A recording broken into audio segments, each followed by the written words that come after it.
may kumain. Nakshooting. Ano ba yan?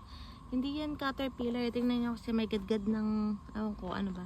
Yung sa loob, pag titingnan nyo, parang may gadgad ng ngipin or what. Hindi ko alam kung squirrel or, tawag dito, ibon. Hindi ko sure. Nakakainis. Kasi yung leaves naman ng tomato na to, wala namang kagat ng caterpillar, no?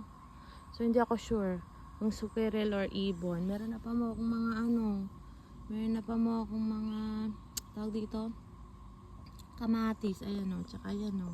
Tumutubo na pa mo sila, ayan o. Meron pa dun, ayun. Ayan o.